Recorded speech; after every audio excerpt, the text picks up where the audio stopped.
All right. Okay, so today we don't have the the Zoom class because yeah, Launchpad is screwing up. So they are doing this asynchronous, and however, I am recording this to put on uh, class Google Classroom so they can get the class lecture as well. Um, this is the last week before Thanksgiving. After we come back from Thanksgiving, we have like 2 weeks before uh, semester exams, 9 weeks semester exams, and then we go on Christmas break, right? So this part part of this are this part of Texas and alcoholic beverage control or commission laws, TABC. We're going to do now because y'all are going to be taking a break.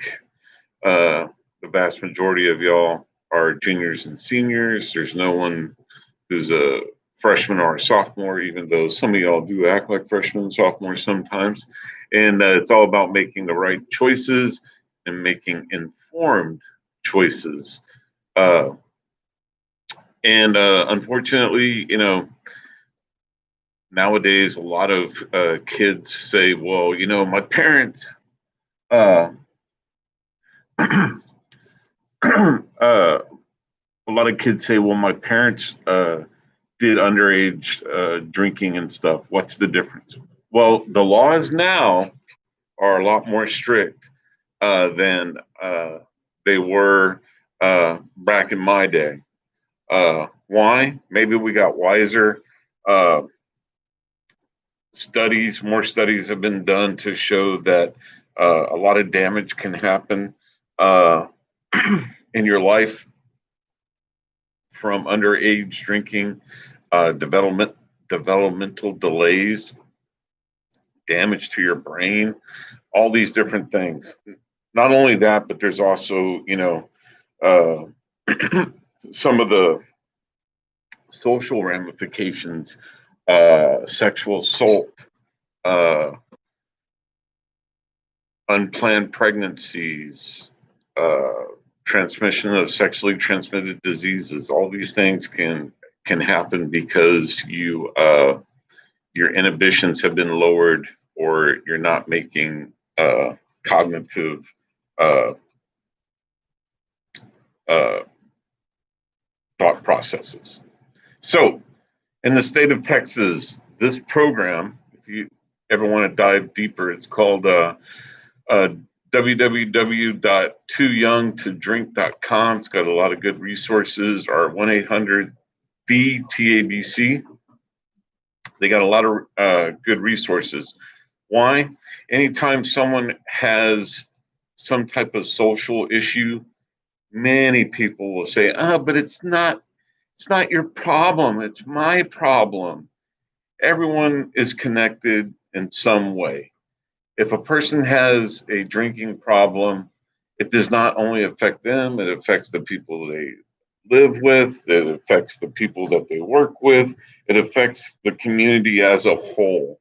For every drunk driver that gets pulled over and arrested, on average, there's about 80 who don't on that very same night. There's about 80 of them out there. On average, there's about 80 people out there drinking and driving.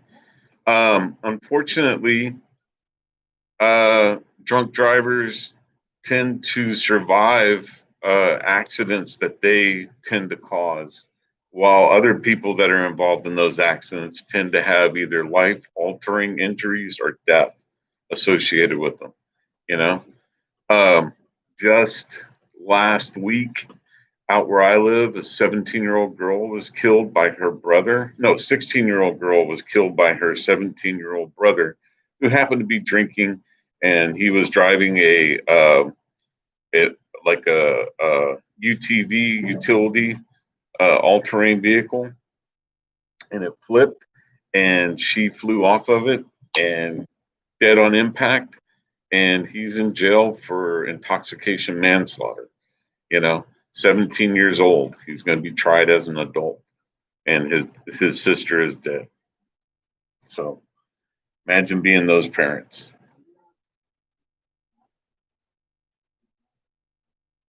Pretty much. Not necessarily. 3-story building, probably not going to. They're going to get up like it's nothing, but they're going to have like a broken pelvis or something and not know it. So this is an informational program. However, there is a quiz associated with this that I want you.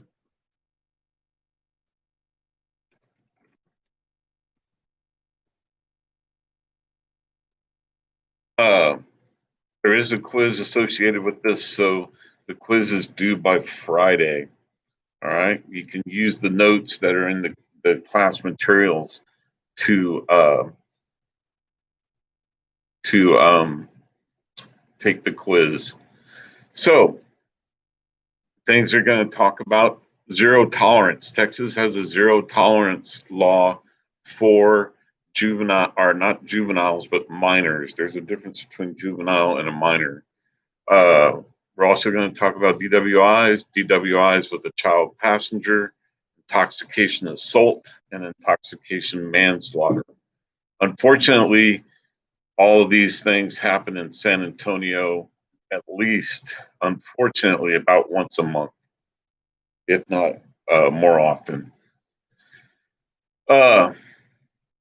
In the state of Texas, it is illegal for anyone who's over the age of 21 to be intoxicated and operate a motor vehicle. Intoxication for those over the age of 21 is 0.08 blood alcohol content, or to not have the physical or mental capacity due to the introduction of intoxicants into their system that prohibits them from properly operating a motor vehicle. For anyone under the age of 21, it is any detectable amount of alcohol. Any detectable amount of alcohol in your system. Now, so blood alcohol content, if you have taken a mouthwash, that's not going to enter your bloodstream. It's really not, you're probably going to metabolize that in seconds. All right. But any detectable amount of alcohol in your system. This also includes motor vehicles or watercraft. So you get out on the lake and you've been drinking with your buddies or whatever, and you're operating that motor vehicle. If you're out on the lake and you're drinking with your parents and they let you operate the boat, that's a no-no. All right. And operating a boat while intoxicated here in Texas is a big thing, and they will come for you. They will pull the law enforcement has the right to pull over your boat, board you, and inspect it for uh,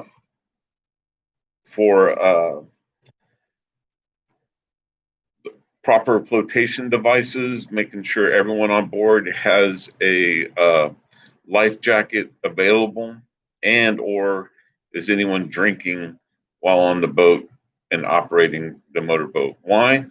Unfortunately, here in Texas, we have people who decide to operate motorboats, watercraft while intoxicated, and they run over people and kill them. Huh? Yeah. And the propeller hits them in the head, chops them up, everything else. And the person in the boat is so drunk, they don't notice, and they keep on going. And the other person is dead, floating in the water. It's happened quite often. So for a DUI, driving under the influence, for anyone under the age of 21, all right, the first offense is a Class C misdemeanor, which is punishable by a fine up to $500. You have to take an alcohol awareness class, 20 to 40 hours of community service. Your driver's license will be suspended for 60 days, and the minor will not be eligible for an occupational license for the first 30 days. So you can, if you work, say you're 17 or 18, you're out of high school, you get pulled over, it's your first offense, you're going to get a ticket for it, as long as that was all that you were doing. That's the only problem. You were driving under the influence. You're going to get a ticket, and they're going to suspend your license. You can apply for an occupational license that allows you to go to and from work after 30 days of your license being suspended. Unfortunately, what happens to a lot of people is that they get their license suspended, they get back out on the road, they get pulled over, they're driving while license suspended. So that's an additional offense tacked on to this issue. The second offense for a minor is basically pretty similar. Again, a Class C misdemeanor with the fine. The judge may or may not send you back to another alcohol awareness class. It's up to the judge.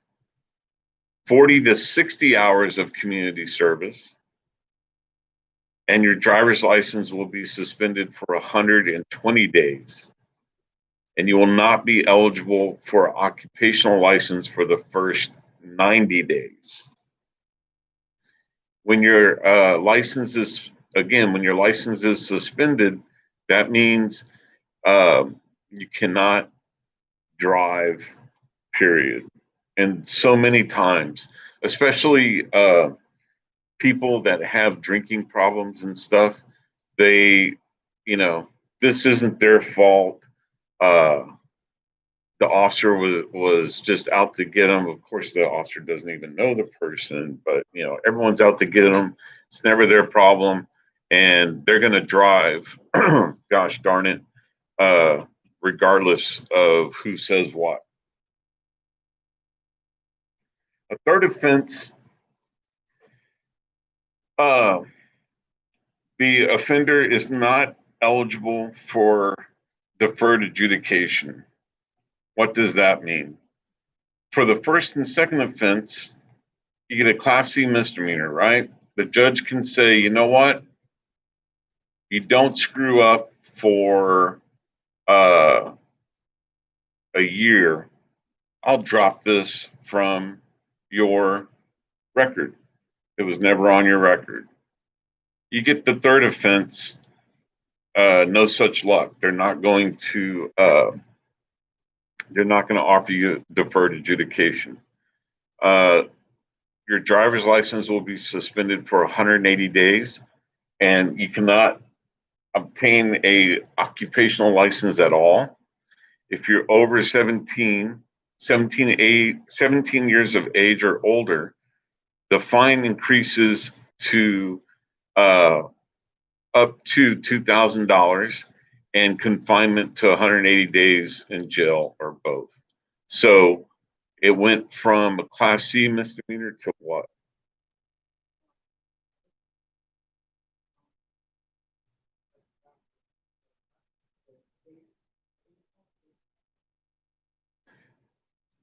$5,000 to $2,000 fine and confinement in jail for 180 days. A Class B misdemeanor. All right, Class B misdemeanor. Um, Potentially, what will happen is if you get past the third and you're still a minor, um, they will. So 17 or older, right? 17, 18, 19. Um, I'm thinking about 19 if you get your fourth or fifth DWI, potentially they're going to bump it up. They're going to enhance it to either a state jail felony or probably a third degree felony. And there's some people that have like 8 or 9 DWIs as adults now because they fell under. Uh, you cannot be convicted of a crime and sentenced to rules, sentenced to guidelines that were instilled after you committed that crime. So a lot of people that are like in their 60s and 70s, they have like 8 or 9 DWIs and they got them all in the 70s and the 80s because the laws now, if they were to get one, if they were to get 3 or more, they're going to go to prison for the rest of their life. They're just not going to be allowed out anymore, you know. And a lot of them fall through the cracks, unfortunately. And you see you see it on the news where a drunk driver hits somebody, kills them, and the drunk driver, he's got 10 DWIs on his record, but they're all pre 1995 or something like that when the laws changed that after the third or fourth you start incurring prison time. So driving while intoxicated. A person commits an offense if they operate a motor vehicle in a public place while intoxicated. It's a Class B misdemeanor. If you are over 21 and you're on private property, you can drink and operate a motor vehicle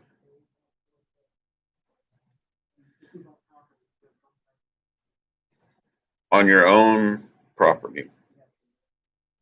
Can't be accessible to the public. So you would have to have like a membership or something.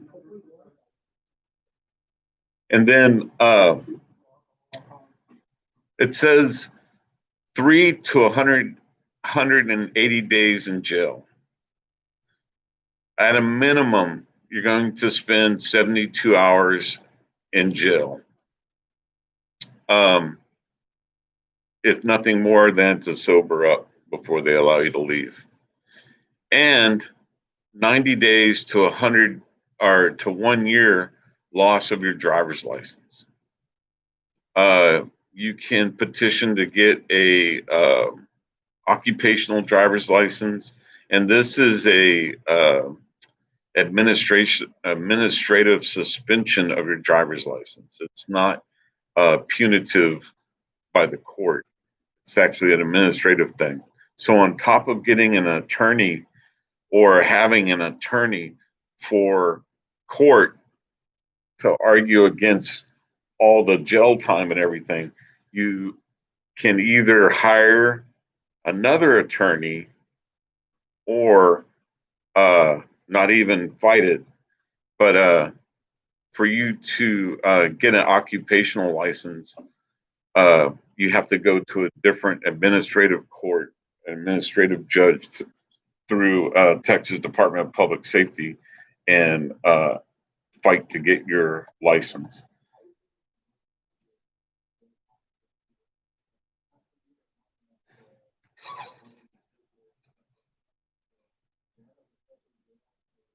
No, usually, so it's 72 hours, right? Uh, in processing at the jail usually takes about, on average, 12.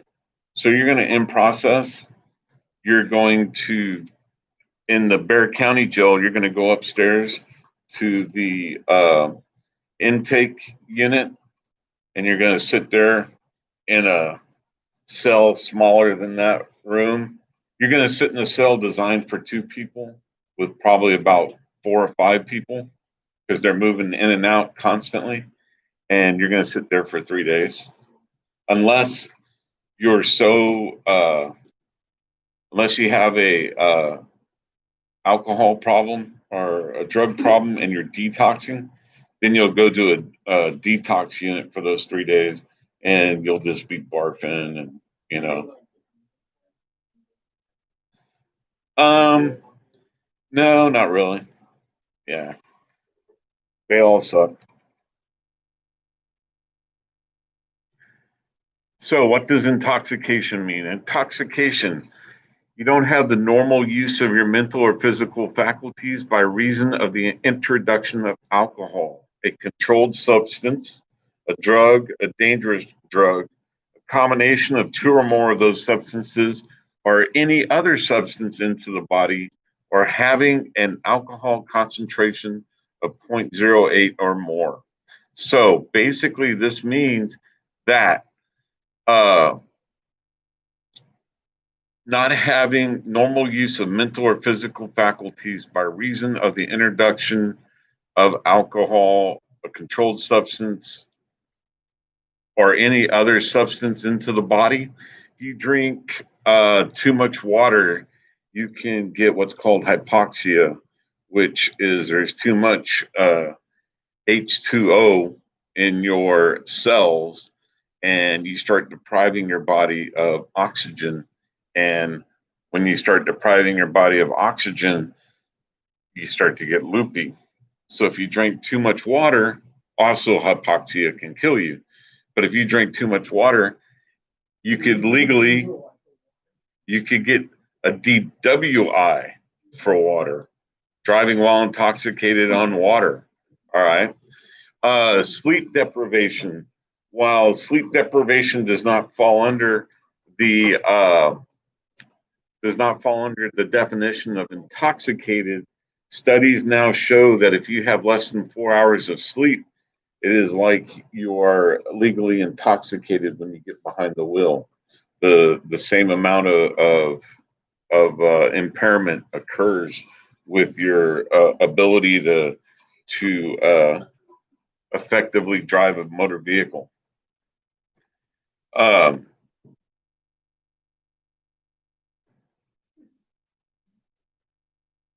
so DWI with a child passenger.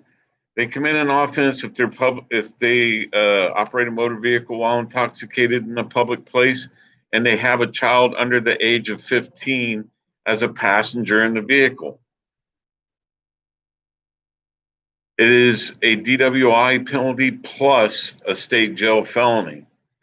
A state jail felony, 180 days to 2 years in jail, and or a fine up to $10,000. If uh, if it's proven in court, if the officer can prove in court that the person committing the offense put the child in a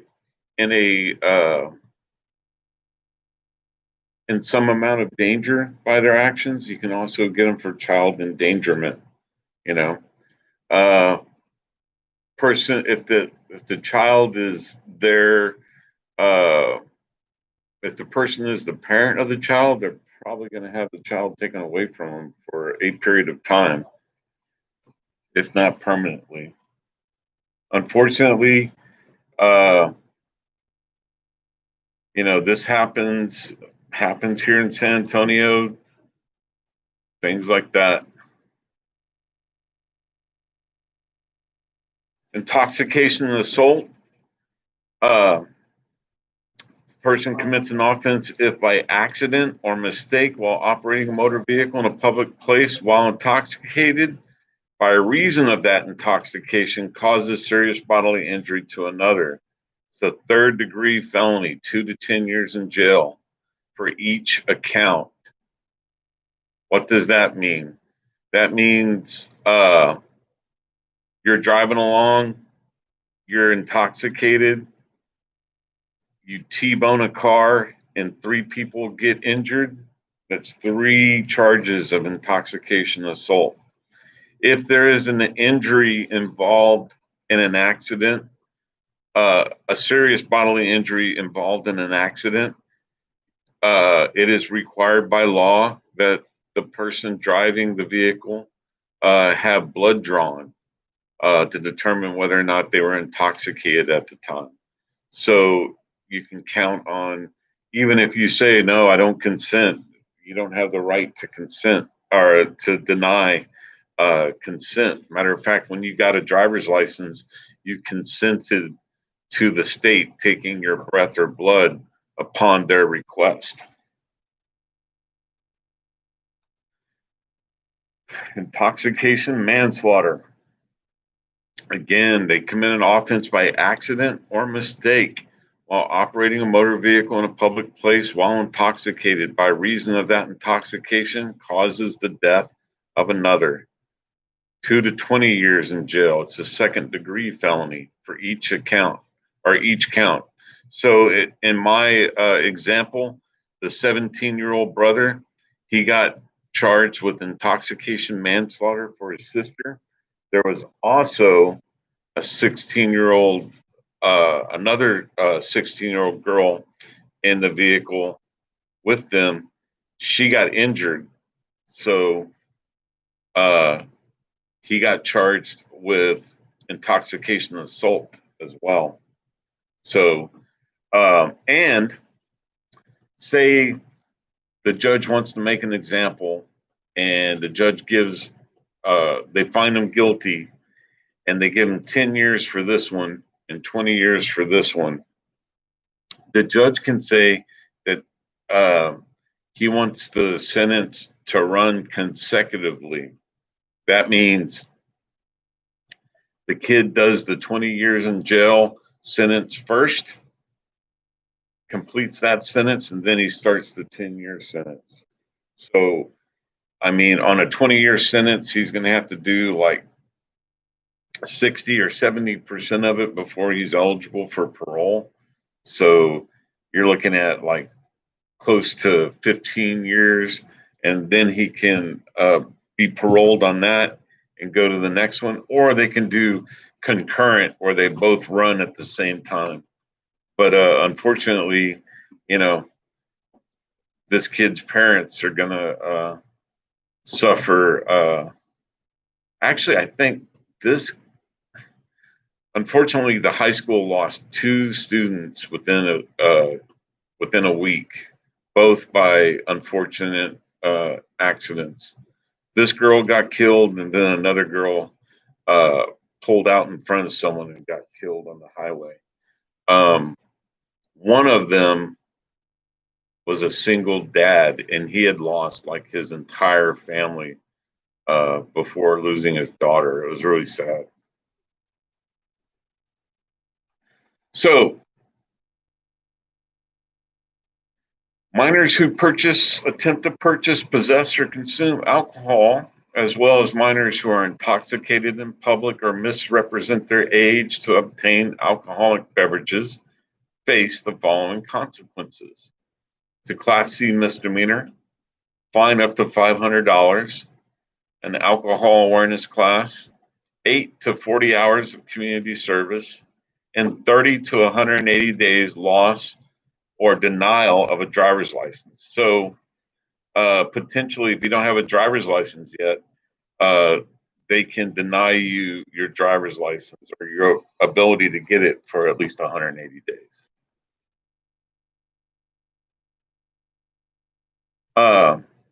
If you purchase alcohol for someone else because you have a fake ID or you look 21, it is an offense.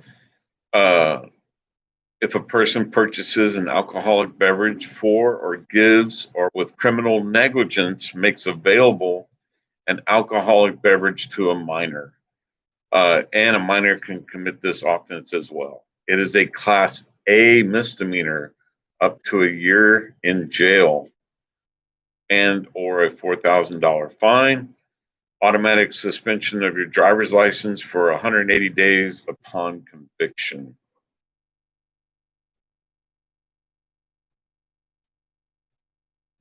And here's some examples. 7 reasons why you shouldn't drink alcohol. Driver's license, your mobility, time, money, your parents' extracurricular activities, college education, and job. What's that now?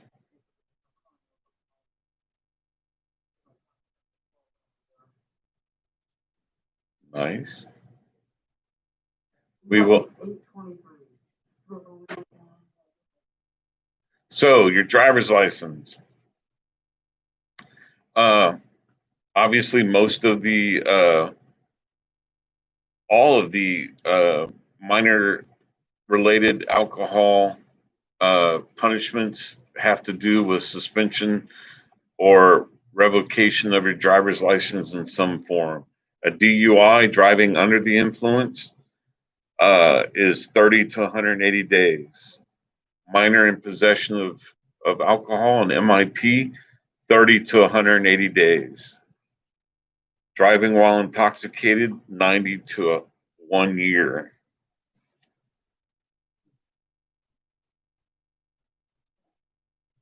Time is not on your side.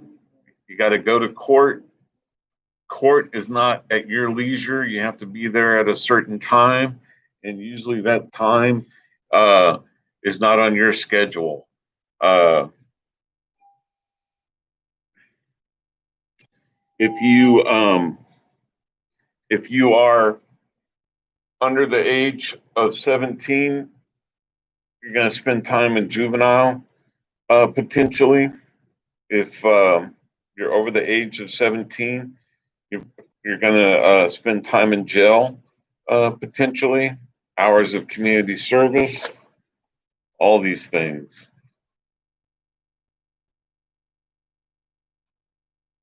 Third, money. Money. An MIP, DUI both cost up to $500. A DWI, roughly $10,000. You have to pay court costs on top of that, and you have to pay your alcohol awareness course fees. If you hire an attorney, you're probably going to have to pay more money as well.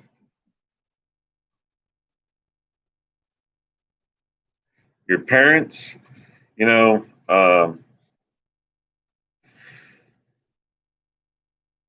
as a parent, luckily, knock on wood, none of my kids have really dabbled in underage drinking to a point where it's been a concern. But I have seen the effects of underage drinking as a law enforcement officer a couple of times, having to break up parties and stuff, and it just blows your mind. Even when I was a kid, some of the stuff, I say y'all, generations nowadays are taking it to the next level. I mean, just put it that way. You know, they see stuff on YouTube and things like that, or Instagram, and they're like, we got to crank it up a notch. But unfortunately, I mean, you should live by. If you don't, you should live by the adage: don't do anything you wouldn't want your parents to know about. You know, because if you're doing something and you don't want your parents to know about it, it's probably something you shouldn't be doing in the first place, right? Uh, Class A misdemeanor, fine up to $4,000, jail up to 1 year. You can only have 3 people active on your jail visitation list, but it is not a touchy-feely visit. Nowadays, most of the visits are done over the video conference. So, there's that. Personally, if someone put me on their visitation list, if I ever showed up, I would probably just laugh at them and say, "What the hell are you doing here, dumbass?" and then leave. Extracurricular activities. If you're in any type of UIL or school-related extracurricular activities, there is a code of student conduct associated with it. And read the fine print. It probably has something to do with probably has something in there about alcohol and alcohol-related incidences and how you can be removed for violations. College education. This is one that people don't understand, especially for you seniors out there. You get a scholarship, right? You're going to get your scholarship notification, or you're going to get your ranking probably like the end of the third 9 weeks, right? I'm telling you now, many of you are going to say, okay, I'm done. I'm ranked 10th in my class. I'm ranked first in my class. I am done. I ain't doing squat the last 9 weeks. You're going to do that for the first 3 to 5 weeks of that last 9 weeks. And you're going to start getting zeros in all your classes. And that 99, 95 average that you had is going to go down considerably. Guess what? The college that you applied to gave you a scholarship because you were a 99 average student. They did not give you a scholarship because you were a 99 average student at the end of the third 9 weeks.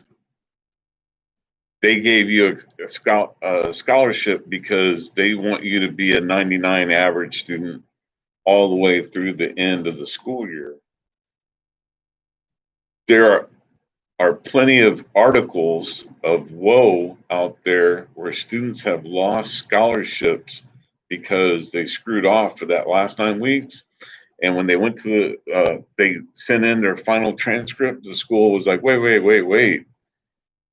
You're failing like 5-year classes in the last part of your semester. This is unacceptable. Pull the scholarship or reduce the scholarship. So keep that in mind, and I will remind you later because it never fails. Matter of fact, I had a couple of guys a couple of years ago. They're like, dude, I got a full ride to Baylor. So, I'm done. I got it. I was like, you're not done yet, man. You got 9 more weeks. And towards the end of that 9 weeks, they realized and they were like, can I turn in all this stuff? I'm so sorry. Just keep your head down until they tell you to stop. And then keep on going until they really tell you to stop. Your job. Some jobs will require a license or a background check or something like that. And if you have an alcohol-related offense, you will not be able to get that. If you join the military and you have to get a security clearance for a job, a secret security clearance, they go back, they look at least 5 years in your past. A top secret security clearance, they look 10 years in your past. And it doesn't matter if you were a minor or not. They're going to want to know all those things. The thing about security clearances is it's not so much what you did, it's are you trying to conceal it from them or not? If you're not trying to conceal it from them and you tell them, hey, I was 15, 16 years old and I got a minor in possession of alcohol, but stupid is as stupid does, and I did that then, but I'm 21 now and more mature. It's no big deal. If you lie and say you never got it, and they pull it up, Well, you're lying to them. How are they going to give? How are they going to put you in a position of trust if you're starting off by lying? Uh, some things to remember. If you're under 21, it's a Class C misdemeanor to possess or consume alcoholic beverages. Possess includes just holding on to an unopened beer can. All right. You're sitting there with a 6-pack of beer. Uh, you don't, and you're under 21, Class C misdemeanor. You're in possession of it. Purchase or attempt to purchase alcoholic beverages. Misrepresent your age to obtain an alcoholic beverage. Uh, operate a motor vehicle with or watercraft with any detectable amount of alcohol in your system, with the following consequences: $500 fine, alcohol awareness, 8 to 40 hours of community service, and 30 to 180 days loss or denial of a driver's license. Texas has zero tolerance for minors driving under the influence of alcohol. Applies to both vehicles and a watercraft. Uh, they can have minors can have their license suspended if they commit any alcohol-related offense. A minor can commit an offense if he or she purchases an alcoholic beverage for or gives an alcoholic beverage to another minor. Okay.